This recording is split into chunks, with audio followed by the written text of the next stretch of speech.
The decision to buy the ranch came almost impulsively from my parents, driven by a dream they had nurtured for as long as I could remember. Life in the city had grown increasingly tiring. Constant noise, crowded streets, and the grind of daily routines that seemed to blur together into one endless stretch of monotony. My dad often spoke wistfully about the idea of wide-open land and peaceful mornings with nothing but the sound of the wind rustling through the grass. My mom shared his sentiments, her eyes lighting up at the thought of a place where the sky stretched out forever and where Sarah and I could grow up surrounded by nature. When they stumbled across the listing for the ranch, it seemed like a sign. It was located in the Uinta Basin, a vast and desolate stretch of land in Utah, nestled far from the reach of city life. It offered hundreds of acres at a price that was almost suspiciously low. My parents, however, were more enthralled by the potential than concerned with the unusually good deal. It was exactly what they had always envisioned, a sprawling ranch with plenty of room for cattle and a quaint, weathered house that felt like a relic from another time. The sellers were an elderly couple, the Thompsons. When we met them to finalize the sale, I noticed how weary they seemed. Mrs. Thompson's hands shook slightly as she handed my mom the keys, and Mr. Thompson's eyes carried a strange sadness that I couldn't quite place. They explained that they were selling the ranch because it had become too difficult for them to manage in their old age, especially given how isolated it was from town. The explanation made sense, but there was something about the way Mr. Thompson's voice caught when he said it that left me uneasy, as if there was more he wanted to say but couldn't bring himself to. For my sister Sarah and me, the move was a mix of excitement and unease. The idea of having so much space to explore was thrilling in a way. It would be a big change from the crowded streets and noisy traffic of the city. The day we moved in, the Thompsons were already gone, leaving behind only a few old pieces of furniture and the sense that the place had been abandoned in a hurry. The house itself was charming in a rustic sort of way, with its creaky wooden floors and stone fireplace that looked like it had warmed many winters. My parents were thrilled with the property, practically buzzing with excitement as they unpacked and planned out what they wanted to do with the land. But then we started to notice the deadbolts. Every door and window in the house had extra locks, heavy deadbolts. I remember my dad frowning at one of the windows in the kitchen, where 3 separate deadbolts lined the frame. "Guess the Thompsons were a bit paranoid," he joked, forcing a laugh. My mom nodded in agreement, though I could see the faint line of worry etching across her brow. They brushed it off as the quirks of the previous owners, nothing more. After all, it was an old house in the middle of nowhere, and maybe the Thompsons just weren't used to the isolation. But as we settled in, I couldn't shake the feeling that the locks were more than just a peculiar habit. They were a warning. We spent the rest of the evening unloading the truck and trying to settle in. Inside, the house felt colder than it should have, despite the summer warmth outside. Dust covered nearly every surface, and the furniture looked like it hadn't been touched in years. Mom found an old broom in the corner and started sweeping while Dad worked on getting the electricity running. It was clear there was a lot of work ahead of us. After a quick dinner of sandwiches, we unpacked our sleeping bags in the living room, since the bedrooms were still musty and cluttered with old furniture. The exhaustion from the long drive settled over us like a thick blanket, and soon Sarah was curled up asleep, her breathing steady and soft. The first night passed without incident, but there was a sense of something else, just beyond the edge of perception, a kind of isolation I'd never felt before. It wasn't fear, not exactly, but it was the awareness of being far from anything familiar, far from help if we ever needed it. The next morning, I woke to the smell of bacon and coffee. Mom had managed to find the kitchen in some semblance of order, and breakfast was a welcome comfort. After eating, Sarah and I ran outside, eager to explore. The sky was a brilliant blue and the morning sun lit up the vast fields that surrounded the ranch. It almost seemed inviting, like a blank canvas ready for adventure. Dad was in the barn, checking on the few supplies left behind by the previous owners. And as Sarah and I wandered toward the tree line, I noticed something moving in the distance. A large figure, gray and hulking, moved with a fluid grace that immediately caught my attention. As it came closer, I realized it was a wolf, a massive one, the likes of which I had never seen. It stood still, its fur rippling in the breeze, its eyes fixed on us with an unnerving intelligence. "Dad!" I shouted, my voice trembling. "There's a wolf!" Dad emerged from the barn, his face going pale as he saw the animal. He rushed over to us, placing himself between us and the wolf. For a moment, nobody moved. The wolf simply stared, its golden eyes seeming to pierce right through us. Then, without warning, it turned and loped back toward the woods, disappearing into the shadows. Dad shook his head, letting out a shaky breath. "Stay away from the woods, you hear?" he said firmly. "And don't go wandering off without letting me or your mom know." I nodded, but I couldn't help but feel that the wolf wasn't just an animal. There was something about the way it had looked at us that felt wrong, as though it had been sizing us up, not as prey, but as something else entirely. As the days passed, a sense of unease slowly crept into our lives at the ranch. It wasn't anything obvious at first, just small, peculiar things that could be brushed off as coincidence or explained away by the age of the house and the isolation of the land.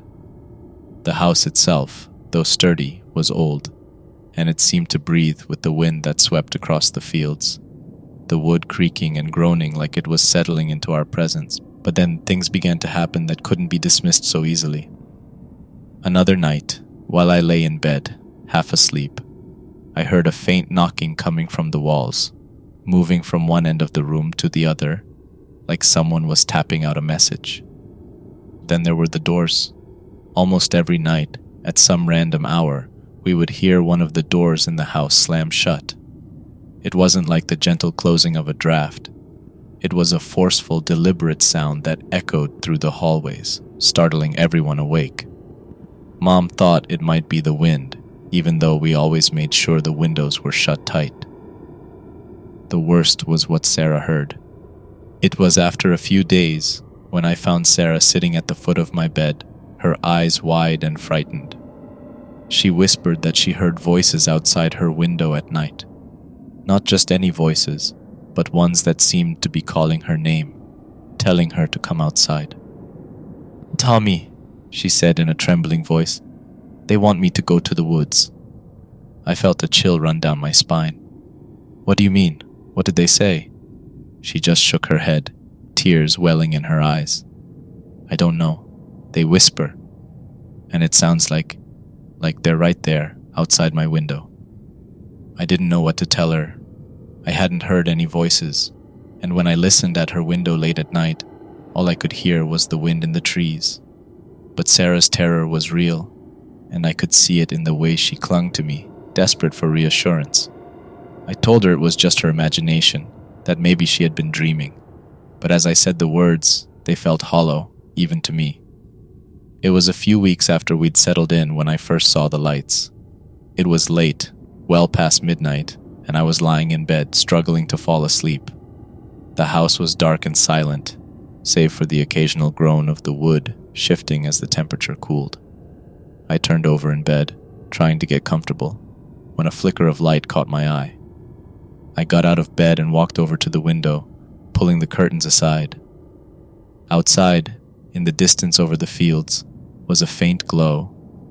At first, I thought it might be a car or a plane passing by, but as I watched, the light began to change. It wasn't just a single steady glow.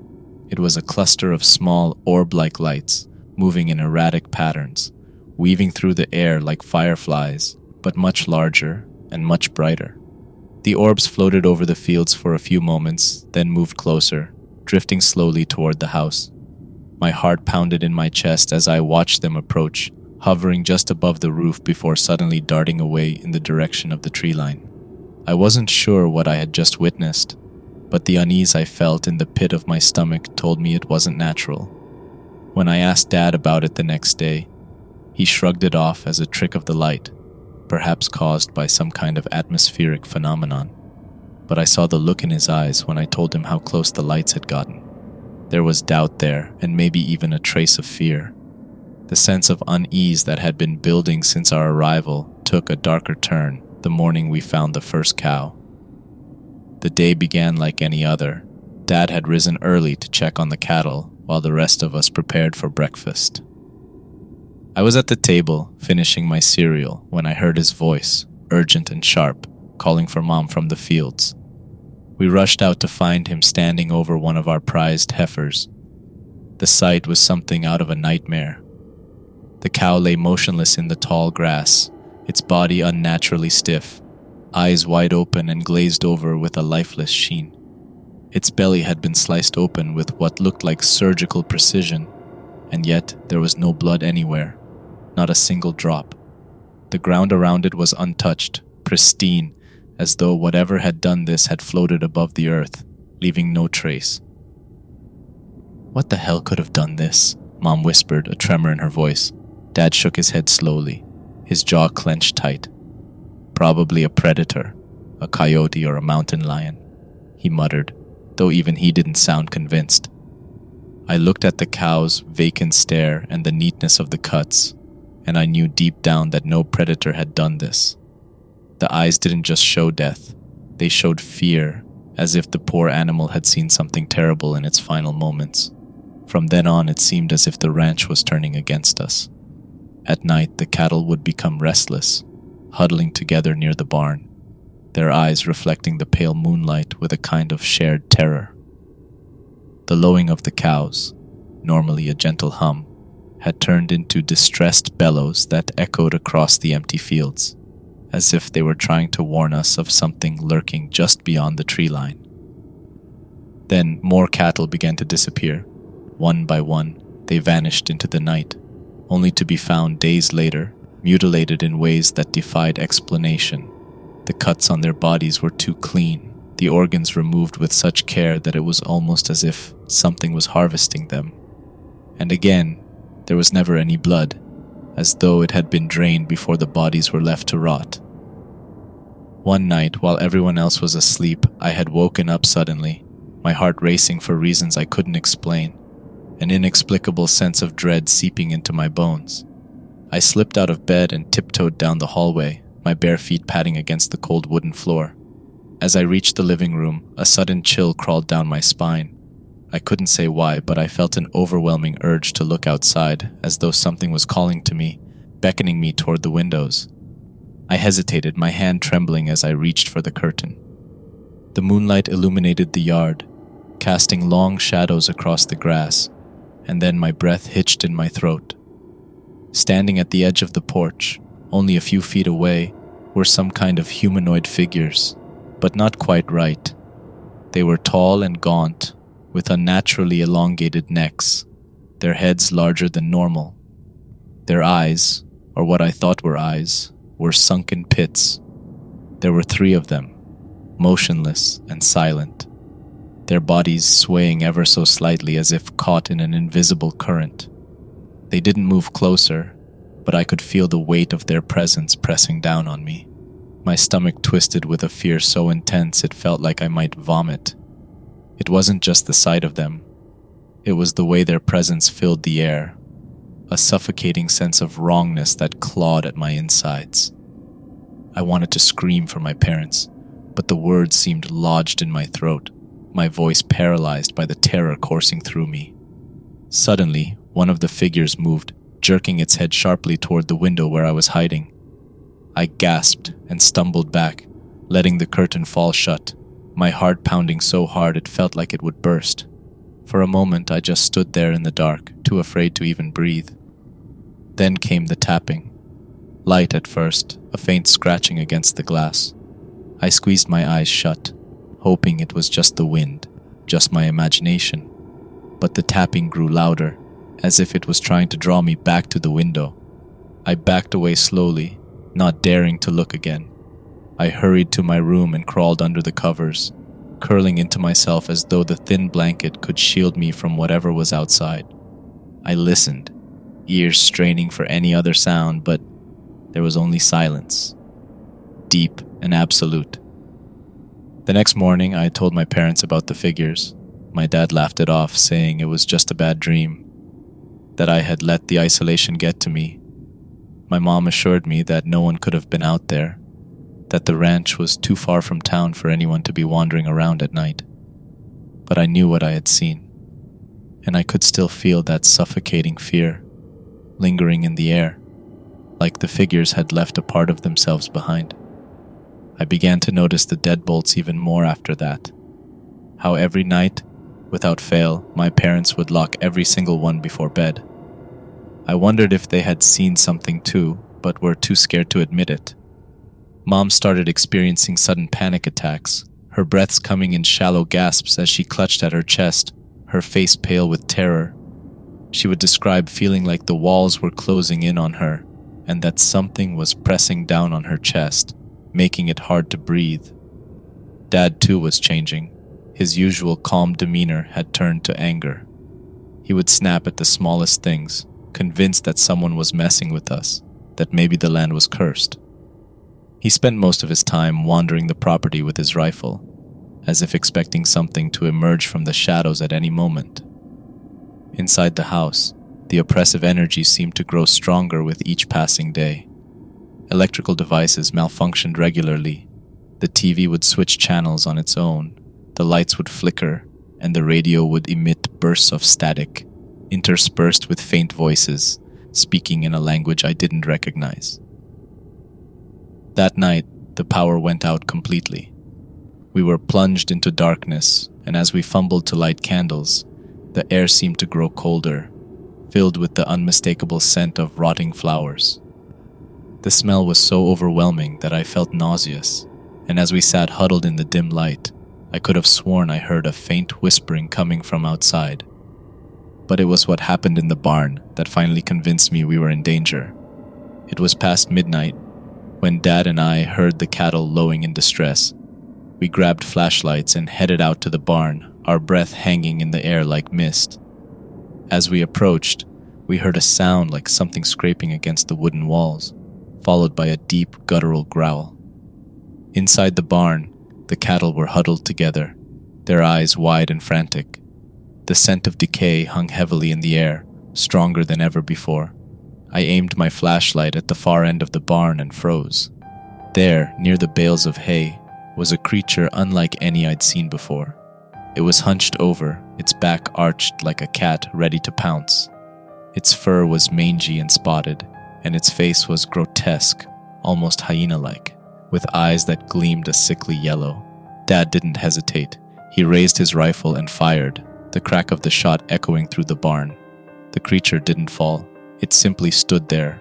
After a few tense moments, the creature slowly turned and disappeared in the night. But the fear that filled me in that moment didn't vanish. It remained, deep and visceral, gnawing at me like a worm in the pit of my stomach. From that night on, I knew there was no escape. The next night started like any other, with an uneasy quiet that settled over the ranch as the sun dipped below the horizon. Dad and I were in the living room, keeping an eye on the cattle from the window, when we heard it. A deep, resonant hum, almost like a low-frequency vibration that shook the walls and rattled the windows. It seemed to come from everywhere and nowhere at once, filling the room with a presence that felt alive, pulsating in time with my heartbeat. "Did you hear that?" I whispered, though the sound was impossible to miss. Dad's eyes darted toward the window, his jaw clenched. "Come with me," he said, but his voice lacked the confidence I was used to hearing. Grabbing his rifle, he motioned for me to follow as he headed for the front door. "Don't fall behind." Outside, the night sky was darker than I'd ever seen it, the stars swallowed up by a thick veil of darkness. And then, there it was, a massive orb of light hovering just above the tree line, casting a pale bluish glow over the entire ranch. It was unlike any light I'd ever seen, bright and pulsating, yet somehow it didn't hurt my eyes to look at it. The light seemed almost liquid, as if it were flowing in slow, rippling waves across the sky. "What is that?" I breathed, but Dad didn't answer. He was transfixed, his gaze locked on the glowing orb as it drifted closer. The air turned frigid, and I felt a pressure in my chest, as though the atmosphere itself was trying to crush me. My breath came in ragged gasps, each one laced with a chill that bit at my lungs. I looked over at Dad, who was gripping his rifle tightly. "Get inside, now!" he growled. We bolted back into the house, slamming the door behind us. The second we were inside, the house seemed to erupt with chaos.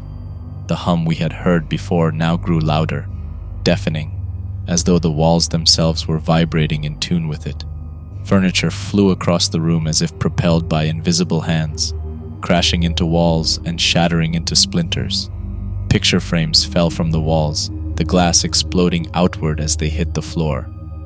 The air was filled with the sound of whispers, not the soft murmurs I had heard before, but a cacophony of voices speaking in an ancient guttural language that felt like it was boring into my skull. I found my sister Sarah huddled in the hallway, her eyes wide and glazed with terror. She was trembling, unable to speak, her lips moving soundlessly as if trying to pray. I grabbed her by the shoulders and shook her, trying to snap her out of it, but she remained frozen, her gaze fixed on something behind me. "Tommy!" My mother's voice cut through the chaos.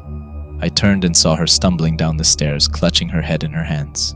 "Get your sister! We have to leave now!" I looked back at Sarah, and something in her eyes told me she had seen what was outside.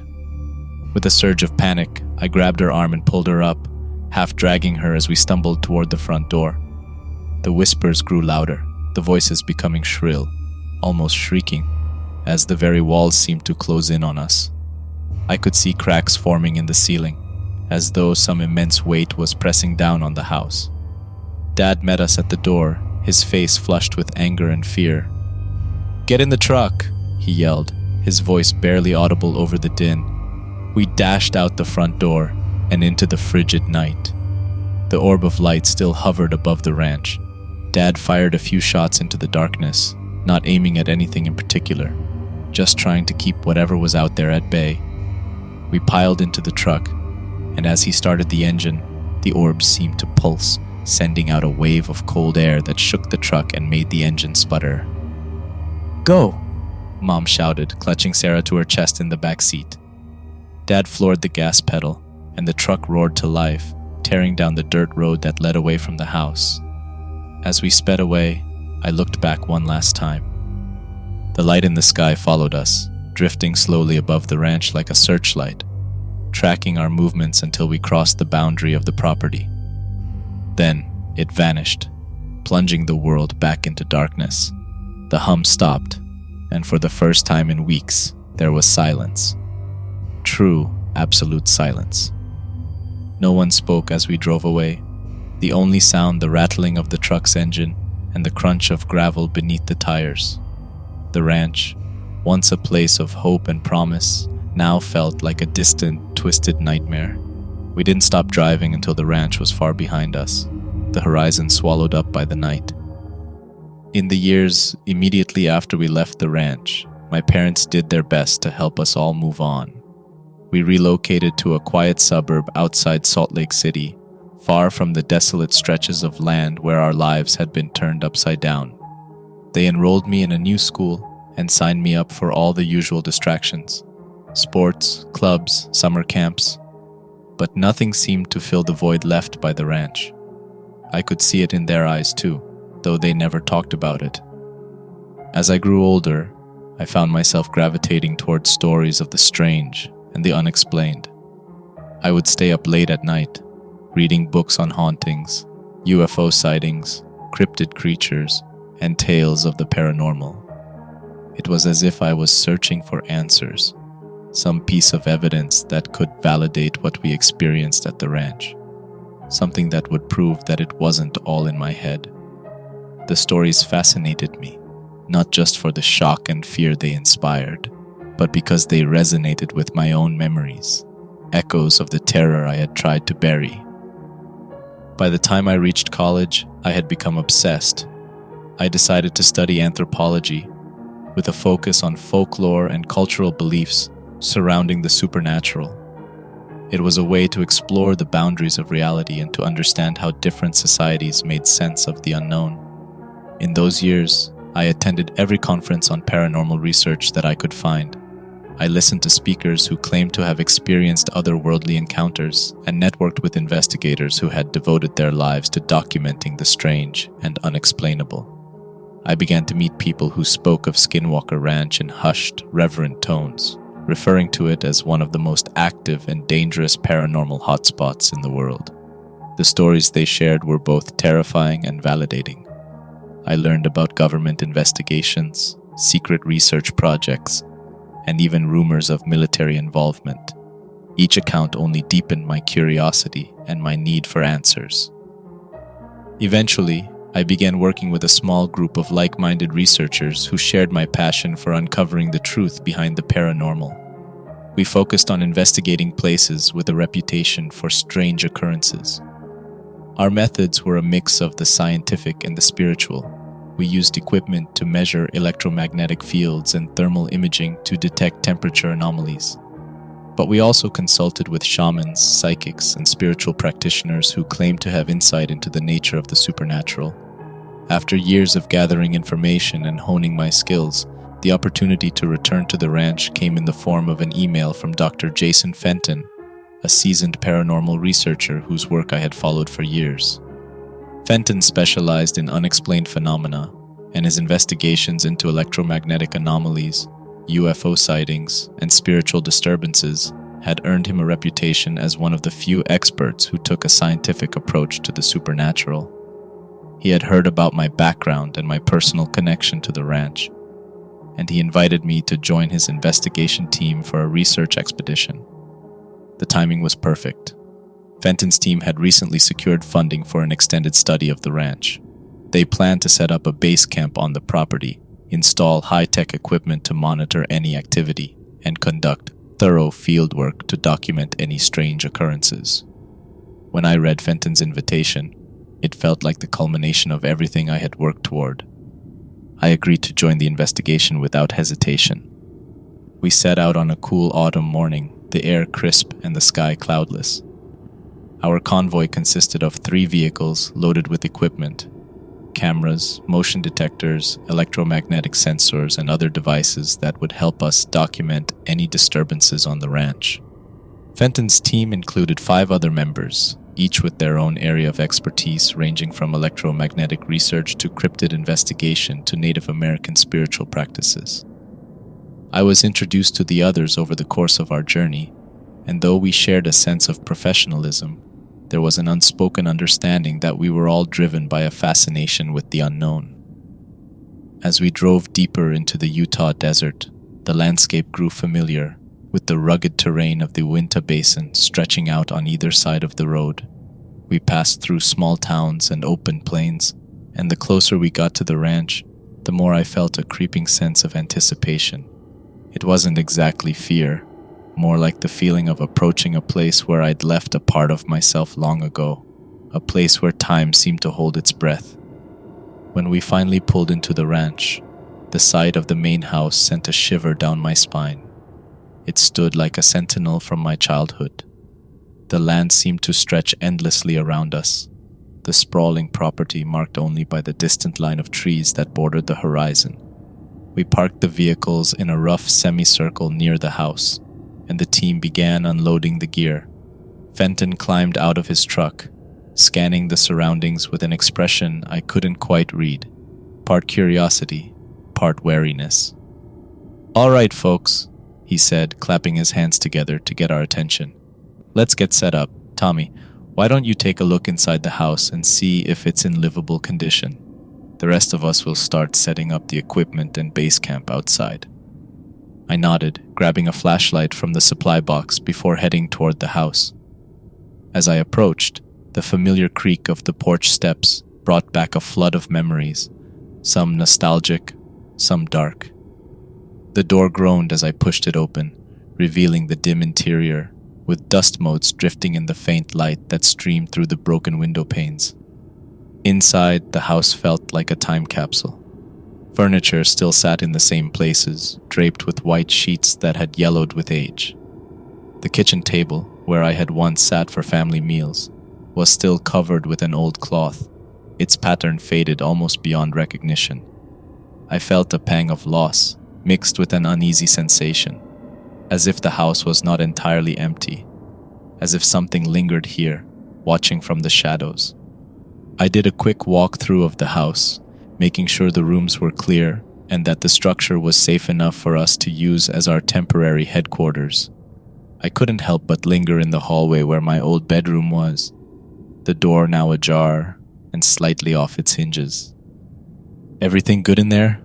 Fenton called from outside, his voice startling me back to the present. "Yeah," I replied, forcing myself to sound more confident than I felt. "It's dusty, but it'll do."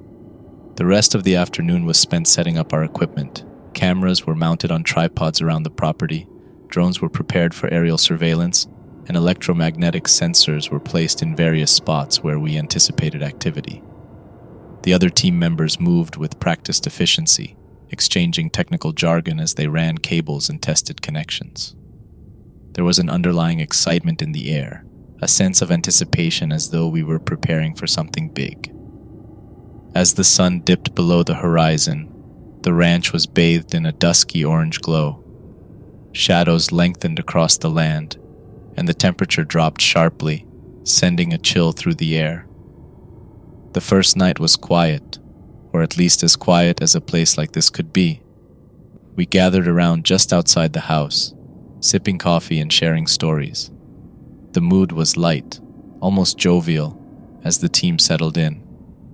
I found myself trying to join in, though my attention was often pulled to the tree line, where the darkness seemed to thicken, as if hiding something just out of sight. The following morning, the team got to work setting up the remaining equipment. Drones were sent up to survey the property, motion detectors were installed, and a control station was set up inside the house to monitor the data feeds. Fenton gave a brief rundown of our plan for the coming days, highlighting the areas of the ranch we would focus on first. "All right, everyone," Fenton said, addressing the group. "Let's make sure we have everything set up before nightfall. We don't know when or if we'll see any activity, but this place has a reputation for unpredictable phenomena. Tommy, I'd like you to take charge of monitoring the sensors near the tree line. That area has always been a hotspot for strange occurrences." I nodded, feeling a mixture of determination and trepidation. If there was one part of the ranch that unsettled me most, it was the tree line. Those twisted, gnarled branches where I had always felt like I was being watched as a child. Now, I was about to confront it head-on. That night, things started to go wrong almost immediately. The first sign of trouble was when the camera feeds began to cut out one by one. Fenton cursed under his breath as he fiddled with the control station, trying to re-establish the signal. "We just set these up," he muttered. "There's no reason they should be malfunctioning already." A chill ran through me as I watched the screens flicker between static and distorted images. It wasn't just the cameras. Something in the air felt different. I stepped away from the control station, drawn toward the tree line once again. As I neared it, I heard something. A faint, almost imperceptible sound. At first I thought it was just the wind, but then I recognized it for what it was. A whisper. My name carried on the breeze like a soft, ghostly voice. Tommy. I froze, my breath catching in my throat. I strained my ears, trying to make out the words, but they faded into the background, as if teasing me. I glanced back at the others, but no one seemed to notice anything unusual. They were too focused on trying to fix the equipment or talking amongst themselves. "Did anyone hear that?" I called out, my voice trembling despite my attempt to sound calm. "Hear what?" one of the team members replied, glancing up from the control station. "Never mind," I said quickly. I knew it sounded foolish. After all, what could I say? That the ranch was whispering my name? I backed away from the tree line, but as the hours wore on, things continued to deteriorate.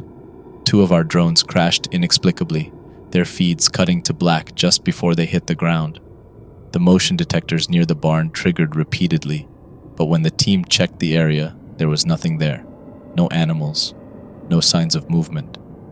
Fenton's voice came through the walkie-talkie, his tone growing more frustrated by the minute.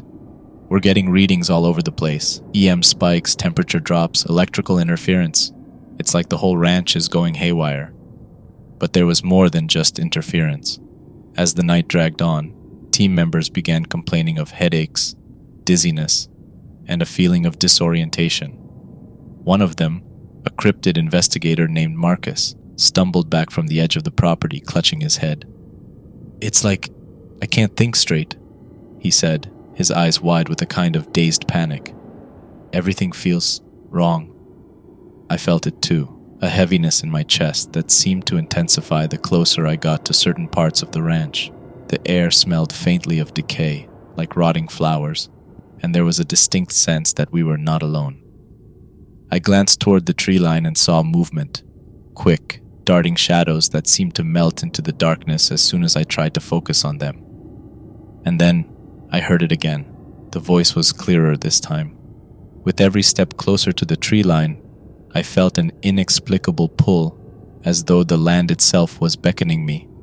The air grew colder, and the world seemed to narrow, focusing my attention solely on the dark outline of the trees ahead. My flashlight flickered, casting erratic beams of light that barely pierced the dense shadow. I could hear my own heartbeat thudding in my ears as I ventured deeper, the sense of familiarity overwhelming, like revisiting a half-forgotten nightmare. The tree line swallowed me, the branches closing in, twisting and nodding above my head to blot out the moonlight. I kept walking, feeling as if some unseen force was guiding my steps, leading me to a place I had always feared as a child. And then, I saw a cave, half hidden behind a curtain of dead vines, its entrance yawning open like a gaping mouth. The cave was unlike any natural formation I had seen before. The rock walls seemed to pulsate with an unnatural energy, the surface etched with symbols that glowed faintly in the darkness. Ancient Navajo markings, warnings, or incantations left by those who had come before, who had known this place was sacred and cursed. I hesitated, but the pull was too strong. I stepped inside. The cave was narrow at first, the walls pressing close on either side, and then it widened into a large chamber. As I swept my flashlight around, I saw more symbols, some familiar, others completely alien, twisting and curling across the stone in chaotic patterns. The air was thick, almost suffocating, and carried a stench like decaying flesh mixed with burnt hair. A cold shiver ran down my spine as I stepped further into the chamber, the walls seeming to pulse, as if alive. Then I heard a growl rumbled from deep within the shadows, low and guttural. I turned slowly, raising the beam of my flashlight toward the sound. It caught the edge of a figure. At first it appeared human, but as it moved, its form twisted and warped.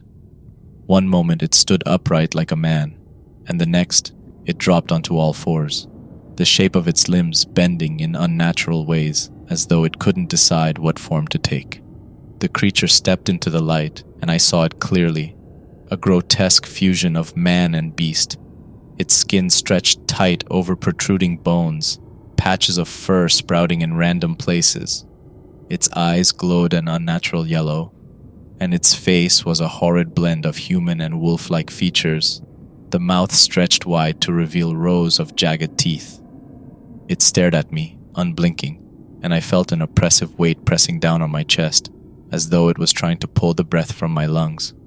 The ground beneath me trembled, and then, just beyond the creature, I saw something even more terrifying, a shimmering rift in the air, like a tear in the fabric of reality itself.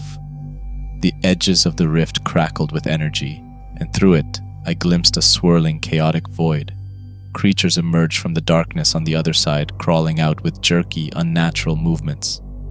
The rift expanded, and one of the team members, Marcus, stumbled into the chamber, drawn by the commotion. He froze, his eyes wide with terror as he took in the scene. The Skinwalker, the portal, the writhing entities. Tommy, what is... he began, but his voice was cut off by a sudden pull from the rift. I watched helplessly as Marcus was yanked toward the portal, his body collapsing inward like a rag doll. He vanished into the void, his scream swallowed up by the darkness. I stumbled back, nearly losing my footing. I staggered toward the cave entrance, my thoughts racing. I had come here seeking answers, but all I had found were more questions. Questions that threatened to unravel the very fabric of my sanity. I started running, bursting out of the cave into the cool night air, my breath ragged and my legs shaking. I stumbled back toward the house, breathless. The camp came into view, the lights of our equipment casting long shadows across the ground. I could see Dr. Fenton and the others near the base of the porch discussing some recent data, completely unaware of the chaos that had just unfolded in the cave. As I approached, they turned to face me, alarmed by the look of desperation etched across my face. "Tommy, what happened?" Dr. Fenton asked, his tone sharp with concern. "It's Marcus," I managed to choke out, still catching my breath. "There's a portal in the cave. He was pulled into it. I saw him vanish, just disappeared. The rift, it's real. There are creatures, things coming through from somewhere else." The group fell silent, exchanging nervous glances. For a moment I could see the doubt in their eyes, the hesitation. "A portal?" Dr. Fenton echoed, his brow furrowed. "Tommy, we've been picking up some strange readings, but nothing that would suggest..." "It's not just readings," I snapped, my voice rising in panic. "There's a cave deep in the woods full of symbols, and the air feels different there. I saw it happen, Dr. Fenton. It's like a tear in reality. The Skinwalker. It's real. And those creatures, they came through the rift. They took Marcus." "Okay, slow down," Fenton said, raising a hand to calm me, though his voice trembled slightly. "You're saying Marcus is gone? That he was pulled into a rift? Are you sure he didn't just..." "I saw him vanish," I shouted, cutting him off. "He didn't walk away, he didn't fall. One moment he was there and the next he was gone. Whatever is happening here, it's beyond just some strange lights or electromagnetic spikes." There was a long pause. I could see the gears turning in their minds as they processed what I had said, trying to fit my frantic words into the framework of logic and science. But there was no framework for this, no rational explanation that could encompass the horror I had just witnessed. One of the other team members, a tech named Elena, spoke up, her voice quiet but steady. "Tommy," she said, "I did notice something. Some of the equipment went haywire a little while ago, right before you came back. The EMF readings spiked off the charts. But a portal? Creatures?" "It's true," I insisted, trying to control the panic in my voice. Dr. Fenton ran a hand over his face, clearly torn between skepticism and the strange occurrences we had already documented. "Tommy," he said slowly, "I believe that you believe what you saw, but we need evidence. Something we can see, measure, analyze. Right now we're talking about things that defy known science." "Look," I said, trying to keep my voice steady, pointing toward the tree line. The others turned to see what I was seeing. Just above the trees, a cluster of strange, pulsating lights flickered into view. A strange hum filled the air, vibrating through the ground, through our bones, and then the portal began to take shape. A shimmering, swirling mass that tore through the night sky, hanging like a wound in reality itself.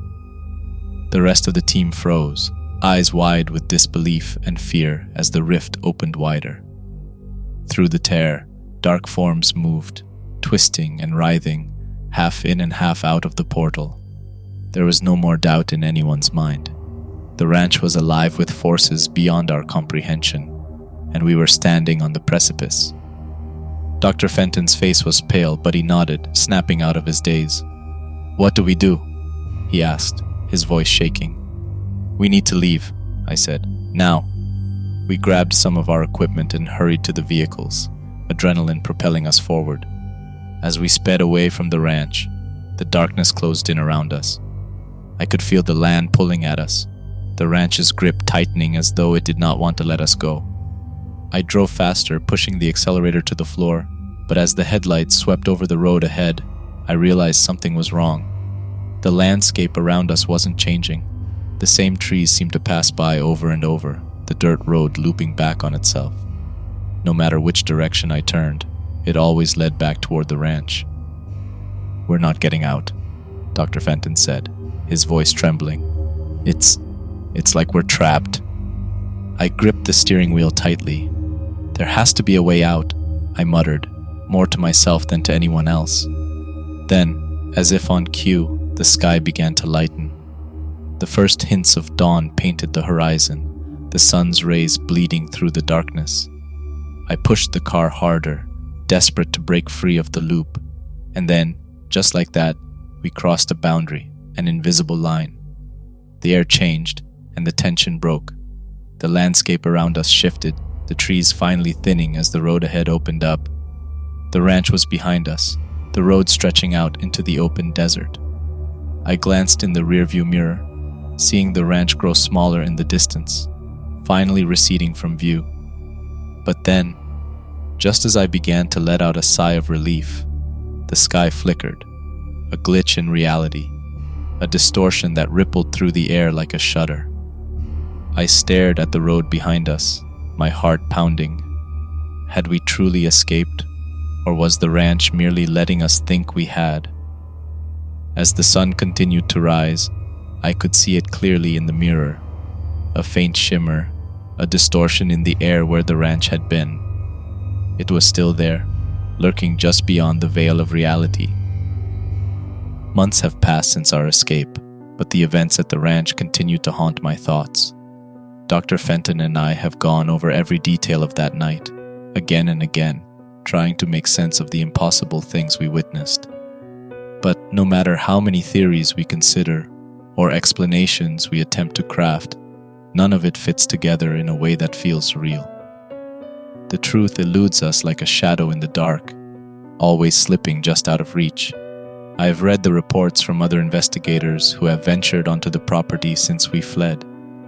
Each story is different, yet eerily similar, echoing with the same impossible phenomena: lights that defy the laws of physics, creatures that shouldn't exist, and a presence that seems to bend reality itself. We still don't know what truly resides at that ranch. Is it a place where different dimensions bleed into one another? Is it haunted by ancient spirits? Or is it some kind of testing ground for forces far beyond our understanding? Each theory feels like a shot in the dark, and none of them provide any real answers. The ranch remains a mystery, a place that defies comprehension. No one will ever be able to make sense of it, because some things are simply not meant to be understood. And perhaps that's the most unsettling truth of all. There are places in this world where reality unravels, where the rules cease to apply, and where the human mind can only grasp at fragments of the nightmare lurking just beyond the veil. The ranch is still there, and it always will be.